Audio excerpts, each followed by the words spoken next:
100 মিটারের মধ্যে কিসের জমায়েত এটা? সরেন, জমায়েত সরেন।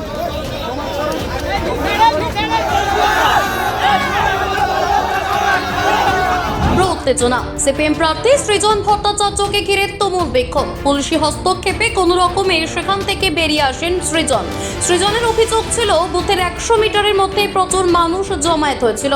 তিনি জমায়েত সরাতে নির্দেশ দেন পুলিশকে। এরপরই ক্ষিপ্ত জনতা তাকে ঘিরে ধরে বিক্ষোভ দেখাতে শুরু করে। তাকে মারতে উদ্ধত হতেও দেখা যায়। যাদবপুর লোকসভা কেন্দ্রের অন্তর্গত বারুইপুর পূর্ব বিধানসভার অন্তর্গত কিমচি প্রাথমিক বিদ্যালয় 153, 154, 155 এবং 156 নম্বর বুথের বাইরে উত্তেজনা। সিপিএম প্রার্থীর এজেন্টকে বসতে বাধা দেওয়ার অভিযোগ। পাল্টা তৃণমূল কংগ্রেস কর্মীরা বলেন এখানে শান্তিপূর্ণভাবেই ভোট হচ্ছে, তবে বুথের বাইরে প্রচুর পরিমাণে মানুষ জড়ো হয়ে যায়। ঘটনাস্থলে পৌঁছেছে পুলিশ বাহিনী। তৃণমূল কর্মীরা জানাচ্ছেন এখানে শান্তিপূর্ণভাবেই ভোট হচ্ছে। প্রার্থী সৃজন ভট্টাচার্য এসে উত্তেজনা সৃষ্টি করার চেষ্টা করছে।